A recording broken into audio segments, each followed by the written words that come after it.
All right, today we are heading way back in time. We're going to follow the incredible journeys of three legendary explorers.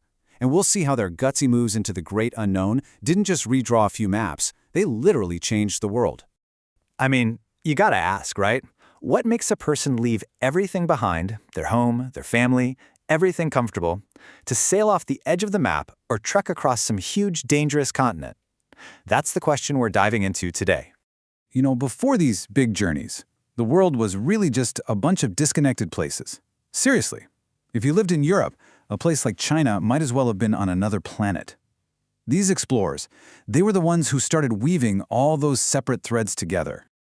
So their mission was way bigger than just having an adventure. They were total game changers. Yeah, they discovered new lands, but they also connected people through trade, they spread new ideas, and they shared cultures. You could almost say they were the world's very first influencers, shaping everything that came after them. Okay, first up, our first legend, Marco Polo. He was born into this rich merchant family in Venice, so you'd think, okay, he's going to be a trader. But nobody, and I mean nobody, could have guessed the kind of journey he was about to take, and it all started when he was just a teenager. Now, check out these numbers, because they're wild. He leaves home at 17. It takes him 4 years just to get to China. And then he doesn't just, visit for a week, he stays for 24 years? He even became a trusted advisor to the crazy powerful Mongol ruler Kublai Khan. Just try to imagine that. And while he was there, the stuff he saw must have blown his mind. Back in Europe, money meant heavy metal coins. But in China, he saw people using paper money. And get this, for heat, they were burning black stones, what we now call coal, which was so much more efficient than just burning wood. For a guy from Europe, these ideas were totally revolutionary. So when Marco Polo finally got back home, his stories got written down, and the book, well, it basically went viral. It was like the ultimate travel guide to a whole new world, and it lit this fire in the imagination of other would-be explorers, including a pretty famous one you might have heard of, Christopher Columbus. All right, our next explorer is Ibn Battuta, and his story is so cool because it didn't start out as some grand quest. Nope, it just started with one goal, a religious pilgrimage to Mecca. But his curiosity was just so huge that once he started traveling, he kind of just kept on going. Just look at that number, 75,000 miles. Let that sink in. We're talking about the 1300s with no planes, no trains, no cars. That distance is almost impossible to wrap your head around. It's like circling the entire planet 3 times.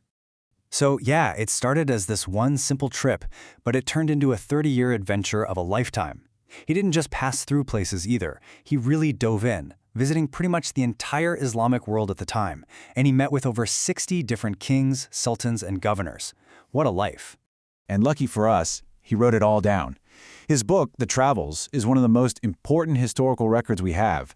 It's like a high-definition photo album of the medieval world, just packed with detailed stories about all the different cultures, cities, and fascinating people he met along the way.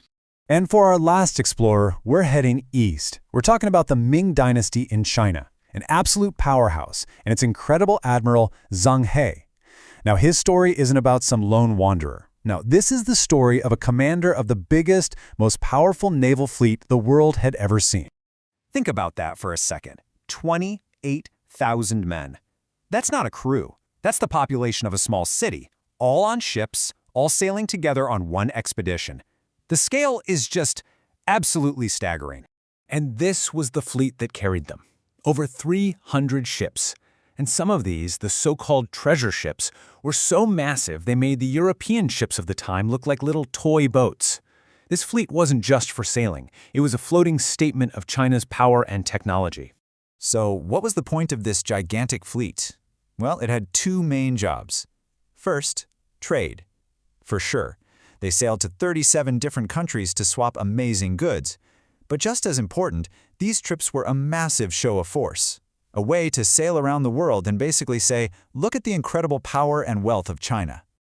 So there they are, our 3 legends, Marco Polo, Ibn Battuta, and Zheng He. 3 totally different people, from 3 very different cultures, who all, in their own unique way, helped make the world feel just a little bit smaller. This chart really sums it up perfectly. Marco Polo's stories opened Europe's eyes to a whole new world. Ibn Battuta's detailed travelogue gave us this incredible window into medieval life. And Zheng He, man, he showed a level of naval power that was completely unmatched at the time. And really, this is the main thing to remember. These three guys never met. They probably didn't even know the others existed. But taken together, their separate individual journeys created this invisible web of connections, pulling the far corners of the globe closer and closer through trade, ideas, and stories. So their travels completely changed how the world was connected back then. Which kind of makes you think, doesn't it? Today we've got the internet, social media, things that connect us in a split second. What are the modern-day treasure fleets and Silk Roads that are weaving our world even tighter today? Definitely something to chew on. Thanks for joining me.